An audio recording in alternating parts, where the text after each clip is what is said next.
question straight off? Oh, come on now. You must. All right, well, panel's over. Bye, guys. It's always the first question. Who's going to start us off? I mean, yeah, we're here for, I don't know if we're discussing, we certainly can discuss women being in anime, women as actors in anime, or anime in general, or, you know, whatever questions are on your mind. Yes. Favorite role? Which one? What are our favorite roles? Favorite roles. Well, I have some top. I see some faces over my panel. But if you can remember my favorite roles. But I love Claire and Claymore. Olivia Armstrong, who I see back there. Oh no, sorry. From FMA Brotherhood, and then Nico Robin in One Piece with fellow Nico Robin. I play Nico Robin too. I'm going to put that on my list. So Orion Leader. So those are some of my favorite ladies, my strong ladies. Kind of what I do. I find this question really hard to answer because I'm always, you're always working on multiple animes at once, and you always have a favorite out of those. And it's like kind of choosing between your kids because what maybe is your favorite might not be someone else's favorite and all that stuff. And I have so many favorites, so that's sort of a difficult question to answer because I love them all. That's you. Welcome. We just started. Great. We just kind of introduced ourselves, and now we're taking questions. Do you want to just introduce yourself? Sure. I'm Brina Palencia, and I've voiced on a lot of anime for Funimation and Overtron 5000, and I've done video games as well, and other things.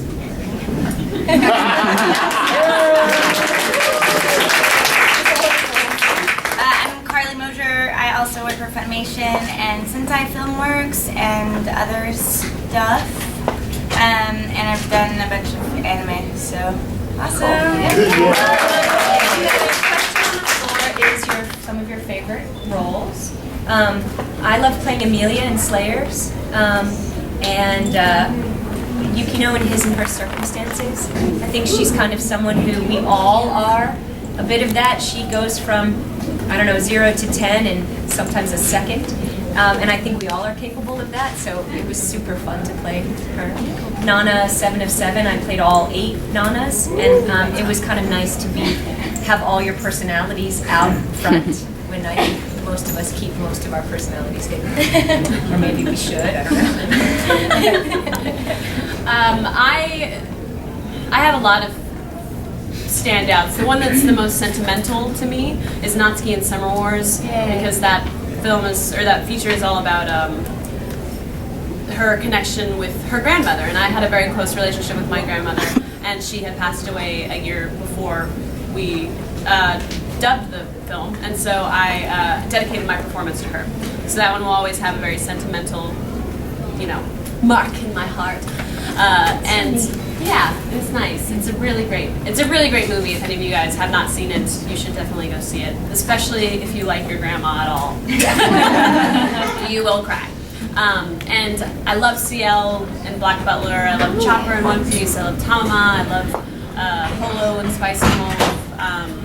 There's so many that I think are really, really fun. Ray in Evangelion. They all have a special place in my heart.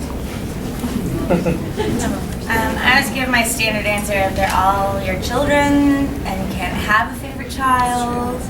You totally can have a favorite child, you just don't tell them. But I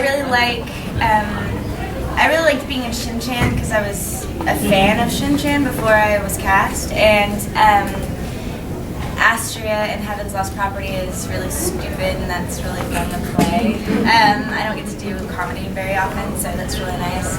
And my first big thing that I did was Narama Daikon Brothers, and I got to sing, and that's kind of where I come from, is musical theater. So for me to be able to do something that was Blues Brothers based and like musical stuff is really cool. So that was fun.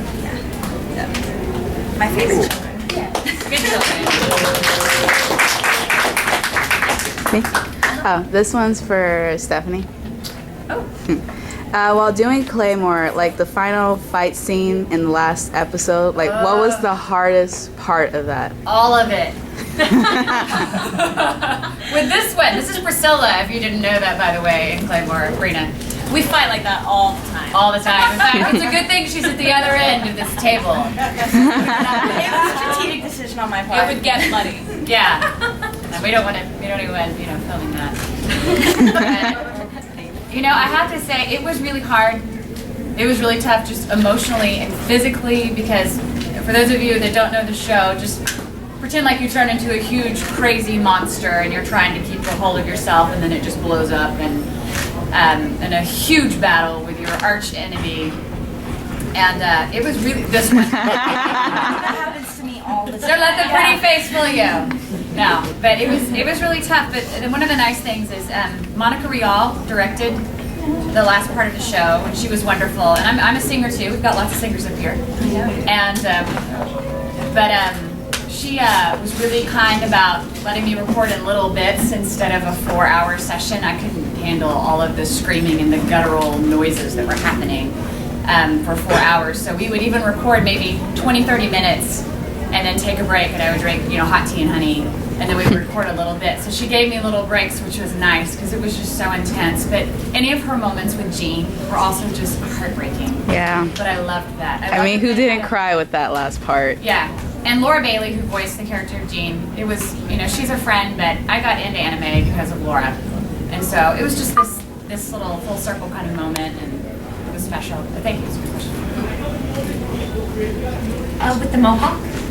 How did it feel to play as boys in the animes? What's that? How did it feel to play as boys in the animes? How does it feel to play a boy character? Boys. I love voicing boys. I think it's really fun. I mean, you've obviously done it a lot as well, but I've always been a tomboy my whole life, so it was just fun it's always fun to tap into that side of myself. Yeah, definitely girl roles don't get to have such adventures sometimes, and the same. I've always played sports, and I've done a lot of stage combat, stuff like that, so it's kind of nice to be able to do all of that where I wouldn't get cast on camera as that. So it's certainly fun. I don't feel like playing Ash, for instance, I didn't feel that he was that different from myself, but so I got to be me in a way, but with a hat. I think it's a blast.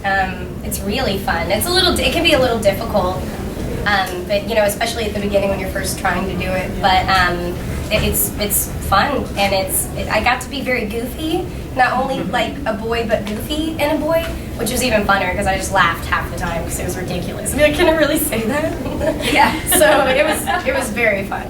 Well, I know Carly and I were talking about on another panel how in anime, typically the female characters are very one-dimensional, and so that's why it is fun to play boy characters because they tend to be more interesting characters just in that genre. Yeah, or the evil woman, to get more to play with. I've only voiced a boy sidekick character, and it's because the director forced me. It's not that I wouldn't want to. It's just whenever I try to do a little boy, it sounds like some possessed thing. It's just because Stephanie's voice is too sexy. No, seriously, I've directed Stephanie a lot, and I can't tell you how many times I'd be like, you're a little too sexy on that. And she's like, really? You're being nice. It's so hard to be Stephanie. Oh, stop it. Sexy or whatever. No, I tried boy. I'm horrible at it. So. I've only just gotten the opportunity to start voicing boys in the last year and a half or so, and yeah, it's super cool. It's super fun. I do a lot of like middle of the road aunts and friends and moms, and I've done little girls and stuff. But when I got the opportunity to voice like a little kid, I was like a little boy. I was like, oh my god, this is amazing! I didn't even know that I could do this. I think that was I didn't know I could be a boy. That's awesome! And now I have another tool to put in my box. That's good. Yes. I think also when you get a character, you kind of think about who the person is, not necessarily, there's the outside things, the person's 10, the person's 90, whatever, but you kind of have to figure out where they're coming from, and then when you can key into that, it doesn't really matter if it's a boy or a girl or whatever, you're being that person. Because I don't think, for myself, I don't think all the time like, oh, I'm a girl. I just am me. And so I think a lot of it is keying into who that character really is.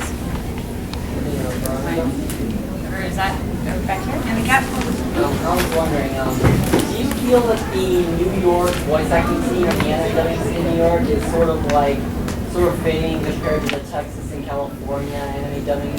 Totally. There's not much anime in New York at all right now, so I might say faded. Actually, there's really barely anything happening. I mean, all you have is like Media Blasters, and that's pretty much it. And 4Kids is gone this week. Yeah, 4Kids merged with Konami. They're doing Yu-Gi-Oh still. But yeah, there's really nothing happening anime-wise. I mean, I've certainly not been doing any anime. Is there like going to Texas or California and then I'm not sure at the moment that I would move. I mean, I'm always up for it, kind of. But it depends on what else. All of us would meet up in New York. Pretty great city. You kind of can't make a living doing just anime anyway, so it depends on where work is connected, like what other jobs are coming in. And well, I was just saying because I mean, if Sam Riegel went from New York to California, then pretty much any of the. Yeah, so if anyone has jobs, I'd be up for moving to LA. But I need a job to move me there, so email me. Thank you. Hey, what is the most embarrassing moment that ever happened while you guys working behind the booth? There's so many. Every day is an embarrassment. Okay. We make fools of ourselves every day in the booth. That's our job. Do you remember like some of the beginning when we're getting used to it, or Yeah, it's really awkward at first. at first? Yeah. The first time that you step into a booth and you put headphones on and you hear yourself and then you see your voice coming out of a rant, like a squid or something, like it's weird, it's awkward. Now, you know, I don't even think about it. I have to like kind of step out of myself and sort of watch and be like, I'm getting paid to do this right now. That's insane. I don't really have any embarrassing stories though. I mean, I've caused embarrassment to other people, but I don't really do that. Okay. So I don't remember what I was recording Shin-chan or something, and there was this random cup in the booth, just a cup, and it had a tissue on it for like the whole time I was recording, and I was there for like 3 days. So on the third day, I finally decided I was going to take the tissue off the cup. Oh God. I don't know how it happened, but there was a fart in there for like 3 days. And I let it out, and I was like, oh my God, let me out. And then Zach locked up the door, and he was like, no. I mean, like that was scientifically as possible. Yeah. It stinks so bad. Wow. So it wasn't really, it wasn't embarrassing so much as like, let me out of here now. And then you're really stuck in there. Yeah, it was Oh bad. yeah, and that's something you never do. Never. Never do It was that. really Although funny. guys That's do kinda it what I a did. lot, Yeah, and guys it's do it. very upsetting. Like when you're after a guy and they're like, enjoy. Really? Okay, I'm gonna need a 10-minute break at the top of the session. She's like that and Lysol for the pop screen. I think I'm alright. Yeah, there's foam in those booths, and it sucks things. It stays. It doesn't go away. It doesn't dissipate. It just And they're like, lingers. soundproof, so they're pretty much airproof too. And Yeah. yeah, you're. Yeah, they're really hot, and yeah, it's like being in a freaking hot box and like constantly assaulted with smells. And isn't it funny? It's either they're really really hot or they're freezing. Yeah. Freezing One or the other. It's never comfortable. Ever. When you ask about embarrassing moments, the first lead character I ever booked, and I was still pretty new to the genre, and oh my goodness, what are we saying? Was Junko in Desert Punk. Okay. So it was just sort of this, let's just throw her in the deep end of 15-year-old boy humor. Go. And yeah, that show, it was a whole lot of fun, but it was just it was awkward at moments. I was just getting to know a new director, Zach, who's amazing. He's incredible. And that was his first show, right? That was his first show to direct. So there were all these newbies in there, but quickly we were laughing at every session. But Junko is just comic looking at her, and she just changes throughout the show. It's funny, yeah. That. She's had her hand up for a while. Okay. Do you have any advice for like other women that want to get started in the voice acting career? Anyone that wants advice for being a voice actor, I would say don't be a voice actor, be an actor. Like focus on acting, Because you could do a bajillion voices all day long, but what's going to get you hired is your ability to believably emote in that voice. And honestly, you can make a career just using your regular voice. I've done several characters just using my regular voice, but it's the acting quality that they're after. So I would focus on taking a lot of acting classes. I would do classes first and see if it's something that you're even into before you start, like, you know, investing money on getting, you know, headshots and a demo and all that kind of stuff. Oh yeah, before, hey, you remember that picture I showed you yesterday, the one of CL? I saw a lot of pictures of CL yesterday. It was the drawn one. I also saw a lot of drawn pictures I'm of sorry. CL. I'm sorry. This was my friend, the one that drew it. Hi, thank you. But that's, you know, that's part of the thing. If it's something that you love, you have to go for it, you know? And so, as with anything, if you're an artist or an actor or a sculptor or you build things, you're whatever, you're an accountant, you need to put your energy into it and go for it, but you need to get training. You need to find out all you can about the thing that you love and immerse yourself in it. You love being an actor, you need a job working a movie theater, you know, and then you meet people and you network, and then when an audition comes up, you have a demo that you can give to someone. So, you know, you just want to figure out everything you can do. There's no one way to be an actor, as there's no one way to get hired in anything, but there's many opportunities. But you have to figure out what it is that you want to do with that. Yeah, I don't think any of us ever set out to be voice actors. We all set out to be actors first, or we loved acting. And I know for me particularly, when I was asked by Greg Ayers and Chris Patton and Monica Riel to audition for ADV, I was like, dude, I don't do voices.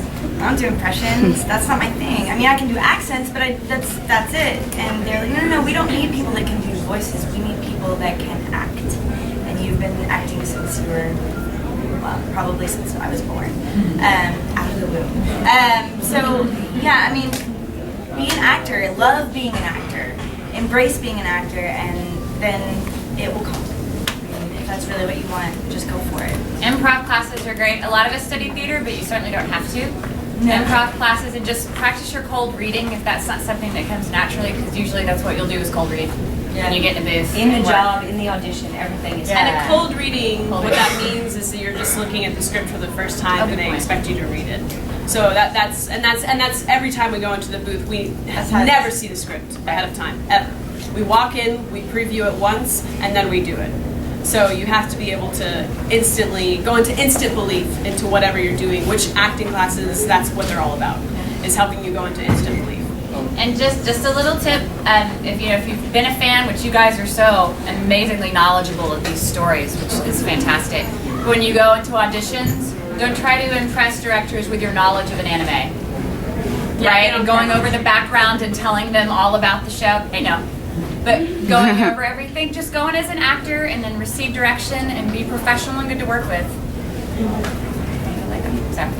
Oh, also some really good advice is don't go in there and do a voice of a character that has already been voiced. Say like, you know, Bart Simpson or Gollum, because even though it's very cool that you can do those voices, those characters are cast, and we don't. Anime doesn't have a place for Gollum or, you know, that kind of thing. And what they really want to hear most of the time is just your original speaking voice, because a lot of anime characters are fairly realistic in the way that they speak. So a lot of times just be you, and then, you know, work on trying to pitch it up or pitch it down. But I don't like completely change my voice when I play a little girl. I just change the pitch.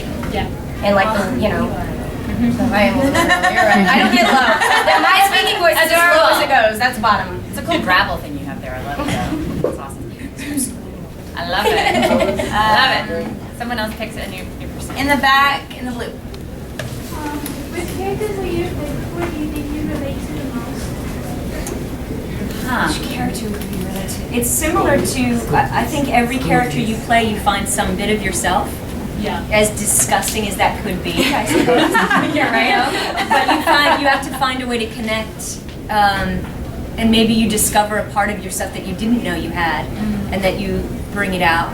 I don't know. It's similar to all your favorite children. You know, like I actually had a character though that had it was essentially my life in an anime, which was Maho and Beck. Basically, if you switch out Japan with Honduras. Like growing up in the two different cultures, having a brother who's an amazing guitarist, being a singer, like wanting to get into acting, like that's my life. That is your life. In anime. Wow. So like I actually did have a character that was very, very much like me, except she was a lot cooler than I was when I was 15. So she was a lot more confident than I was. I was very awkward and didn't talk at all. So, but that character, I mean, it was mind-blowing how similar that character was to me. That is wild. Yeah. Even the guitar playing brother. Yeah. Her brother can shred. Yeah, That's amazing. he can totally shred. Yeah, you can. He's not Guitar Hero. He was, you know how Slash did the opening to Guitar Hero 3? My brother did the closing. It's whatever. Gina forgot. We need to let her know. We're calling Gino at Florida SuperCon. Yeah. That's cool. Dude, I didn't know that. That's really cool. A lot of characters I would like to be like. Definitely. I would like to. You may have felt this way too. There were moments where I'd like to be like Robin. Yes. She's so calm and collected and cool. You know, for many storylines, she's just very together. And I think, or Olivia in Full Metal. You know, just so together. Try. I don't know if I have anybody that's like super like me. Oh, mine just They're all like bits and pieces of me. Right. You know, there's always something that's intrinsic in my whole being that I put into some character, even if it's some crazy person like Astria who's just stupid. Hilarious. Because I have those moments in my life, and I'm just, you just kind of go back to that. But I don't know that there's anybody that I totally relate to, like Brina. So I know, that's pretty uncanny. Yeah, I mean, that's a weird That's thing. uncanny. That's not normal. I will say there was one character I forgot about, Aruha in Tsubasa Chronicles. She's a jazz singer and owns a jazz club. Oh, wow. And got to sing on that, and I am a singer, and I do sing in jazz clubs. So that was She has a show on Sunday, everybody. up. And this one will be with me singing 4:45 right before Kevin Smith. Come on out. I know I just did that. Yeah, it happens. Yeah. But anyway, that's a good question. In the back, she's having Oh. Yeah, in the back. Yes, you. Yes. Hi, I'm Corinne. I'm here with David. We have a two-part question. Okay. Part one is from Rena. He says in Spice and Wolf, your character Hollow says something like stupid potato. Oh, yeah. He would like you to do that voice, please. Sure. Stupid potato! And secondly, as it's his birthday, he would love for you ladies to sing happy birthday. What if we all said happy birthday in different voices? You can sing. She's like, I don't sing, so Let's it's a sing. copyrighted song. We could all And sing if together. people are filming it, we'll get in trouble. As long as you don't sell the video. Happy birthday to you. Happy birthday to you. Happy birthday, dear David. Happy birthday to you.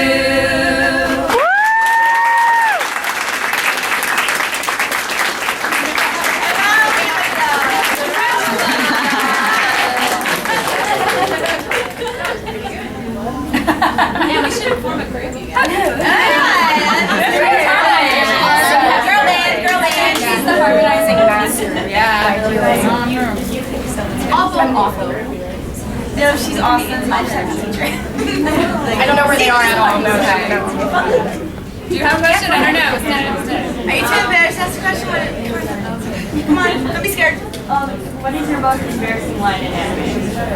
Oh, I'm never embarrassed by a line. Whenever they're really embarrassing, I like seeing them. I get really excited about it and take a picture and like send it to someone. I'm like, like I can't say them because it's like if you've seen Be Gotta HK, they're in that. Or in like Magic Way with Samurai Girl because they're really inappropriate for crowds that everybody's allowed. There was a whole episode in Shin-chan where Georgie had to poop. Like, that was the episode. So he's trying to find a place to poop. That whole episode was, I mean, it wasn't embarrassing, it was just really funny. But like, I guess that would be the only one that sticks out to me as far as like awkward lines to have to say. Yeah. Desert Pun. Yeah. Yeah, I mean, there's fun. And plenty of stuff that I have done in mixed company we probably shouldn't. Yeah. Just lines that you're just like. Magikoi O Samurai Girl. Oh, Magikoi in particular, there's a scene that I've done. Yeah, this one in Magikoi has every line is a parody. I blush. Every line is a parody. And I don't blush. Like, nothing shocks me. I was like, hilarious. I actually just flashed back to the absolute worst, awful thing that could ever happen to a human being in a booth. I was doing. How many of you are familiar with Aquarion? So in Aquarion, it's a mech show, and whenever we merge, we have orgasmic sounds that we have to make. And as it so happens, in the first contract of that show, my brother was the ADR engineer. So he had to engineer those sessions. And Tatum was directing, and I remember Tatum, like we went through that scene or whatever, and we recorded, but my brother muted it so that it just couldn't be heard at all. Like, it was recording, so it was there. And Tatum was like, actually, I need to hear it so I know that it works. She's like, it's fine. We don't need to listen to it. It was awkward. Anyway. That is the worst. yeah, oh my gosh. I can imagine doing that for You my win that brothers. question. You win that In question. general, it's just so why did they even have that? Yeah, they Anyway. I've done quite a few shows like that. I've been in almost every nasty show that comes out. They're like, bring Neil to it. She won't even change her name. I'm like, yep. I don't even care. It's not me, it's my voice. Whatever. That's funny. I'm not naked. We don't actually get naked in the booth to record. Sorry. Oh, you guys don't? Just kidding. And your brother.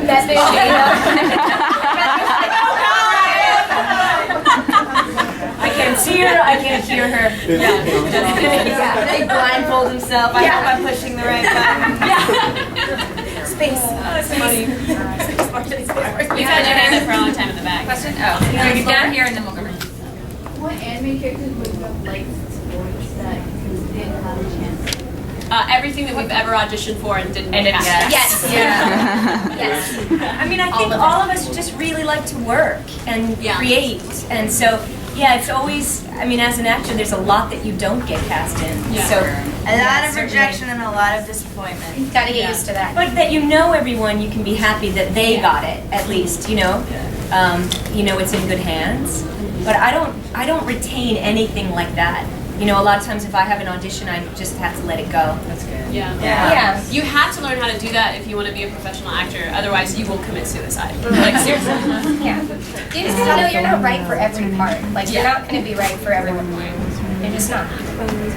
Unfortunately. And most of the time when somebody else gets cast, you're like, oh, well, that person is perfect. Yeah. Oh, well, that makes sense. Yeah, like they're way better than I would be for that part. So.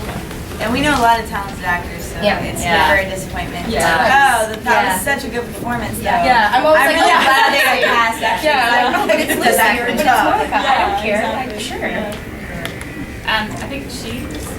Then we'll go to this side. I have a question for Brittany. What was your favorite part about playing Rockstar? Recording it in general was really, really fun. So, okay, when I auditioned, I'd never auditioned for a boy character, and it was attached to the sides, and I did it in Houston, and we just did it as a joke, kind of. We were like, oh, they accidentally put a boy on here. Let's do, like, the silliest thing we can possibly think of. And, you know, like, when little boys answer the phone, and, like, they try to sound old? Like, you know, like, hello? So I kind of did that. My little brother used to do that, and so I kind of did like a mixture of that. It's just the most goofy thing I could think of because I've never played a boy before, and then I got cast, and I was like, really? As a boy? And they were like, yeah, man, it's okay. He's supposed to, he's supposed to be kind of goofy and not, because I'm not really a realistic voice sound, only like the cartoony. And it's so funny because actual boys never sound like that, but in cartoons you expect them to. Yeah, which isn't like, but just in general, the whole recording thing, I squatted because I felt like I needed to have like really low center of gravity to play that, and so he'd be like, he'd just have to keep coming in and changing the mic down, lower, down, because I just keep getting lower and I record after her. I'm like, who was in here? Oh my gosh! Like, the mic is right here, and Peter kept getting so mad. He's like, you just squatted underneath the mic again. But yeah, just the whole thing was a wonderful experience. At first, I drive up there and usually record like the whole day and then drive home.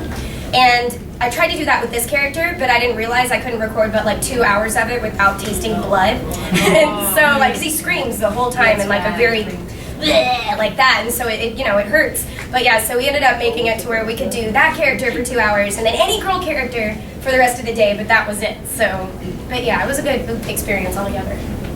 That's so funny. I didn't realize that your audition was a joke. It was with that sharp. Well, no, just not really, you know, a joke, but just didn't realistically think it was even possible for me to get that part. You know, because I'd never played a boy. So That's awesome. Yeah. Here? Oh, sure. I think this is towards Miss Taylor. You said you played Yukino in Inner Circumstances, right? Yeah. My friend would like you to deliver a line. Oh gosh. It's more of a request. Do you think you can do that one line we always laugh at the sign every time we It's do? phrase from the chase scene. I don't know if I could do the line like you remember it, because I've only seen it one time, and that was when I was in the booth. I've never seen the whole show. You know, when we record line by line. So I don't know if I can do it justice. I can honestly say I don't remember it, but it was a long time ago. What is the line? It was when the character was Yuki was carrying. She was chasing the future boyfriend's older friend, the little girl. After she destroyed the picture of her and the boyfriend. Scream for me, my pretty. After chasing her off to school. I would not. I wish I brought it with me to show you. I don't know it. I mean, Yukino's voice is somewhat similar to mine, but I have no idea where that was. And I do apologize. That, you know, we record like whatever we did 4 or 6 hours of that. I couldn't even tell you what episode of this series it was in because it all merges together so much. Yeah, we'll do several episodes in a session. Yeah, You and just jump around. I don't even know when we did that a few years ago, I think. I will have to watch it again and then I could repeat it, but I could not. If I did it now, it would be nowhere near what it was in the moment. Like with that show, for instance, Yukino, she really goes through quite a lot. And, you know, one of my moments with that show is that she was crazy. And I, at one point with the background spinning, and I was screaming as she was falling down, but didn't breathe at all, and then actually fainted at the end of the line because I didn't breathe. So, you know, you can picture me standing, the window is here at the booth, and the engineer is out there running the things, and I'm going, and then suddenly I'm gone. And, you know, they were like looking, oh, are you okay in there? And I'm like, oh no, I'm fine. But, you know, that's something where I was just in it. So I can't really recall, not that because I fainted the whole entire time, nor did it cut off so much circulation and blood to my brain that I can't remember anything. But it was all, you know, I was in the moment of that character, so I don't really remember any of it. When I left the session, I couldn't have repeated any of the lines that day, even, for you, when I got home. So anyway, that's a long answer to say I'm no good with doing lines. Can I ask maybe a quick question? Sure. Just you and your natural voice, did you by chance voice anybody in canon? Yes, I'm Ayu in canon. Oh yeah. Thank you forever. Ayu Sakimiya. Okay, she turned around. She's one of the girls with this. Another question. I noticed that Funimation also does release some live action movies, which has English dub. English dub in it. How difficult is that? Working with live action movies? So you're dubbing live? Yeah. The thing about dubbing live action is that what's frustrating is that it will never be good. Like, I mean, in all honesty, like, because it's never gonna match the distinct mouth movement. It's hard to do ADR for your own character in a film, like, let alone to do it for a completely different person in a completely different language. That, like, it's just it's never gonna match. And I think doing the live action stuff where it's a really silly horror or something and you can be absurd with it, those tend to be fun. But like I mean, when you're doing live action like dramas, which I've done a lot of, like I will still commit to the character, but it's always gonna look bad.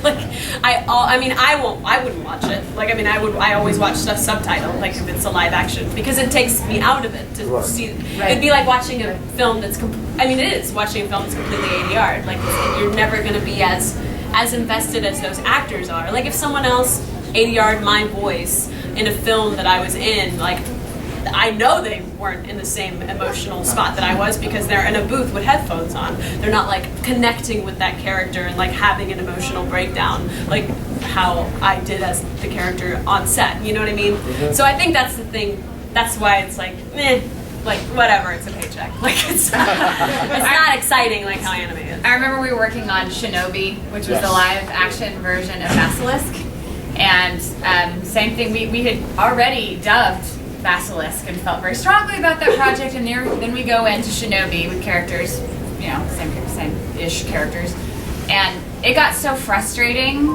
trying to do the flaps justice of another person. I remember Tyler, director, just said, just stop watching. Yeah. Just don't. Just give the line, because it was being so frustrating trying to match it, and the lines didn't even fit. Yeah, Brittany's right. Even if you ADR yourself in a live action film, it's hard. Yeah. It's hard. That's a good question. I've only done one movie, live action movie that actually freaked me out because it was really like spot on. It was a German movie, but filmed in English. But the lead character, her accent was so thick you couldn't understand what she was saying. So I had to go and redub everything, every single line, every laugh, everything. It was an erotic thriller, so that was interesting.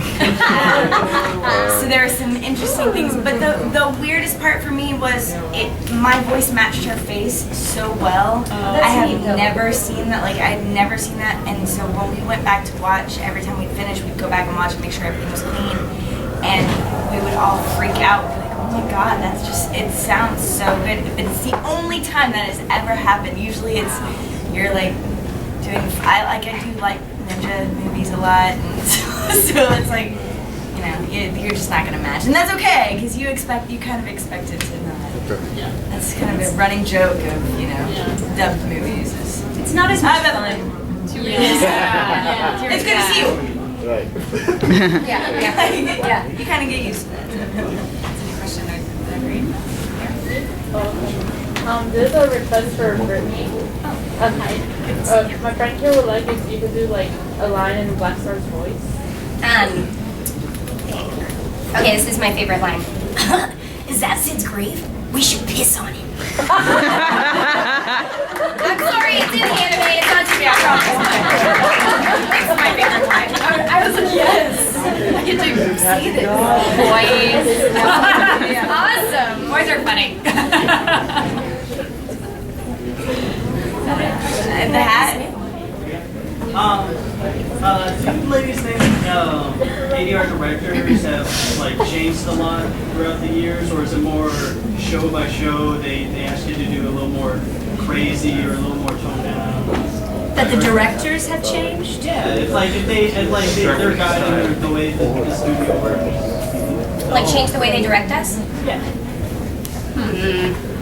I think it's project by project. Yeah, right? Like definitely. Yeah. It just depends on the director. I mean, I've worked with a lot of directors for like a long time, and they stay the same or get even better. Like there's not like a distinct style shift overall that I've noticed.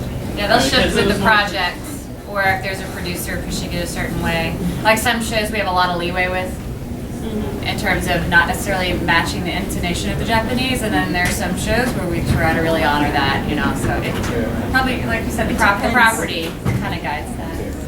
I think they kind of all stay the same. Like they're direct.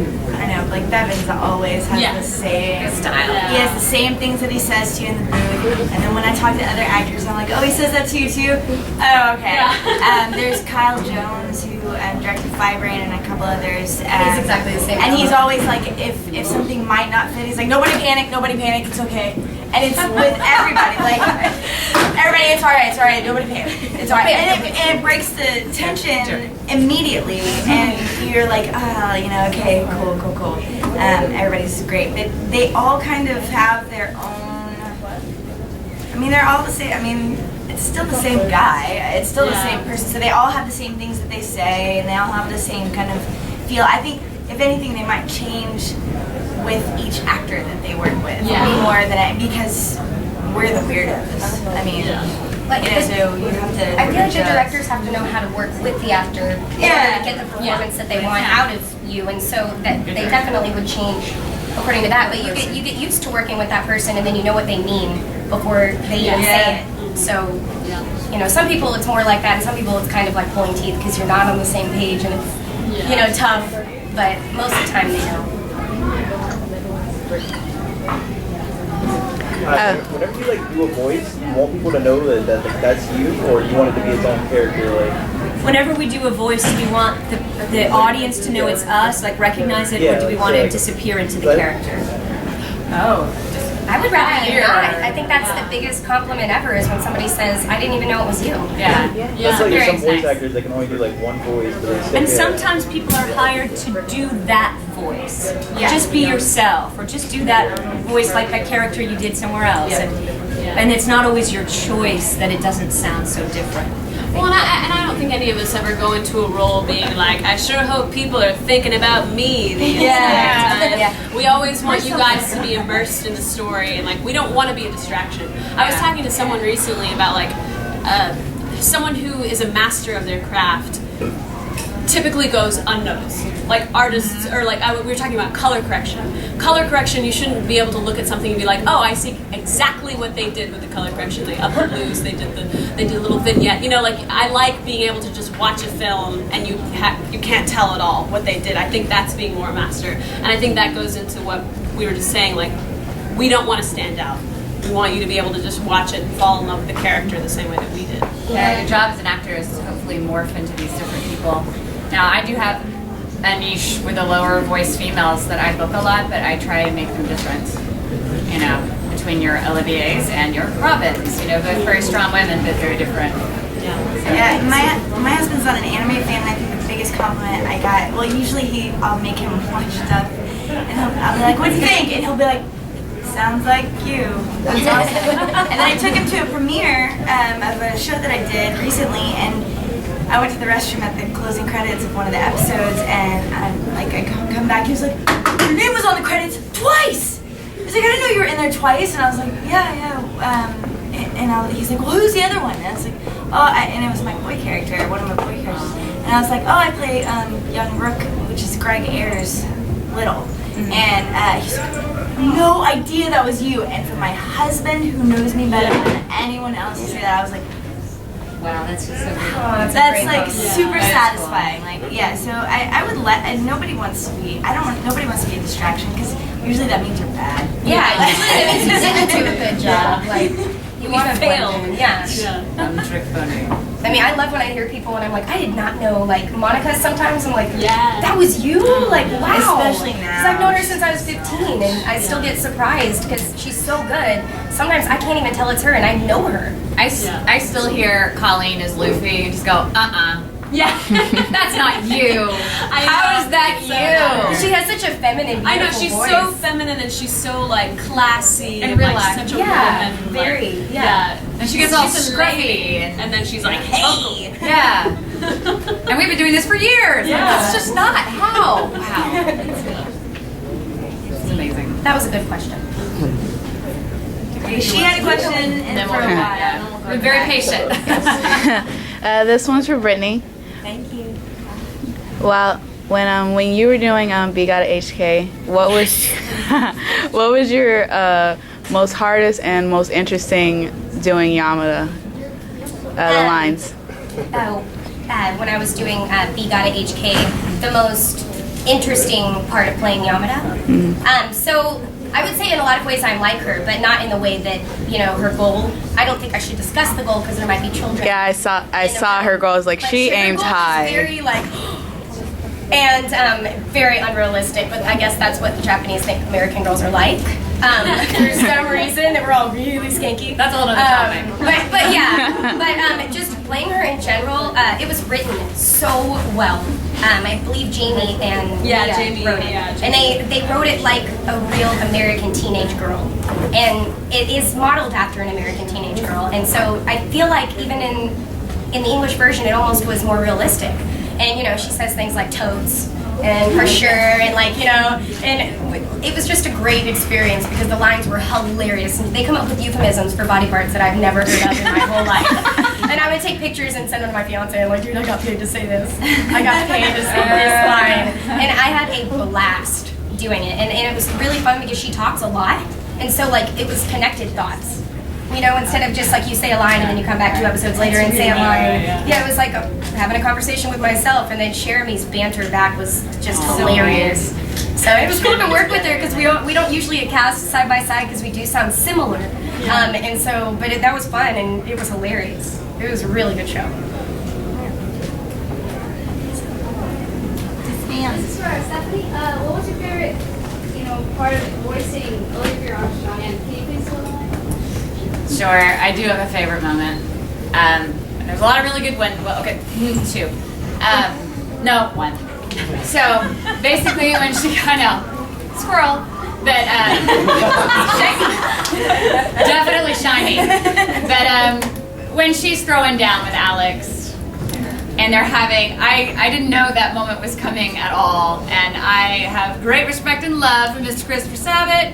But the fact that he plays, my huge older brother, and that I get to I get to throw him around, was just a moment. This is one of my favorite lines that you guys may have read before. But so she's basically been this blonde Angelina Jolie type woman, just with her look, and then her huge big brother, who she's throwing around, and then she says to him, "Don't patronize me, Alex. Your bulging muscles are worthless without a spine."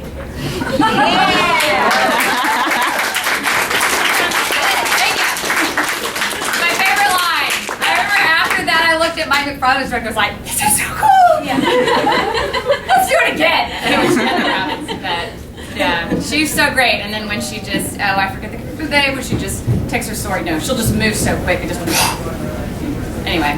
I have such a girl crush on her. It's unreal. I love We have 10 minutes, so let's get more questions.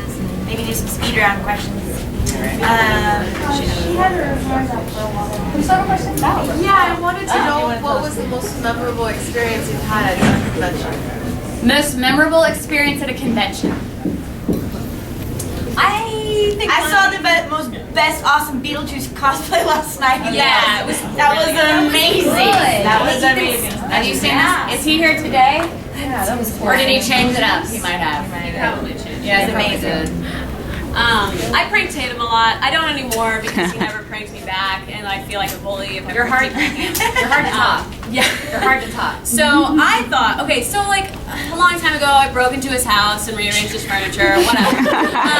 And so he had vowed to give me back for a long time, and we were doing our first convention together ever, which was Anime Central back in 2010, I think.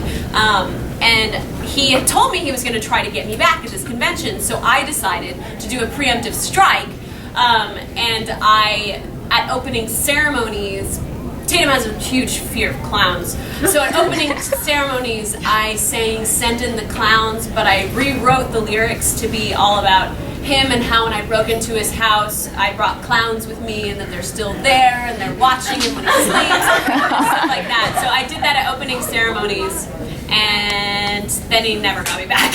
So that's probably one of my most memorable moments. Yeah, note to self, if you go to a convention with Brina Palencia, make sure you keep your eye on your room key at all times. I know we could have a panel on pranks, but just, ladies, just so you know. I don't prank ladies. Oh, good. Ladies are really more sensitive. No, I'm okay, serious. thank you. Yeah, We're delicate to that. I believe you. In the whole convention. That's true. Yeah, like it's a little more unpredictable with chicks. We enjoy watching the fallout. Yeah. And worse. Exactly. Yeah. Oh, really? That's what you think you're gonna do? Just wait. Dudes just, I mean, no offense, guys, but dudes just aren't as conniving and as smart as women. So like it tends to be a lot easier if it's hard. I don't know. Sabbath is really good. Well, Saturn and I team up. Like you guys team up. Yeah, we're team. I mean, wow, good. Watch your room sell cards. He told a convention, and it wasn't my first or whatever, that my shower was broken. And he told all these people at the convention I didn't know this, and so everybody at the autograph line kept coming up to me going, "Do you need to use my shower?" And I was like, "I don't know. Do you need to use your shower? Like, do I smell?" Like that? I really thought I stunk all day long. And then finally, somebody was like, "Oh no, Sabbath said your shower was broken," and I was like, "Oh man, he got me good. He got me good." That's hilarious.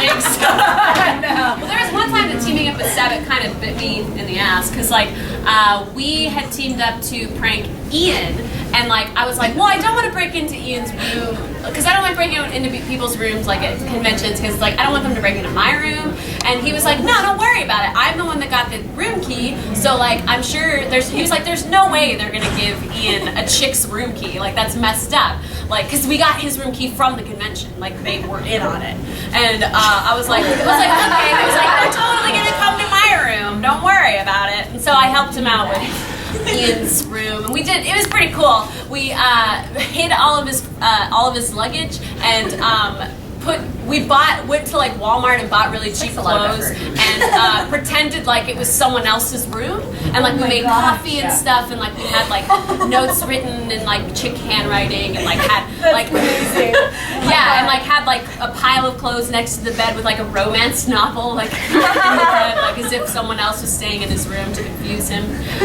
But then he broke into my room and took like a stuffed bunny that someone had made for me and like hung it from the ceiling and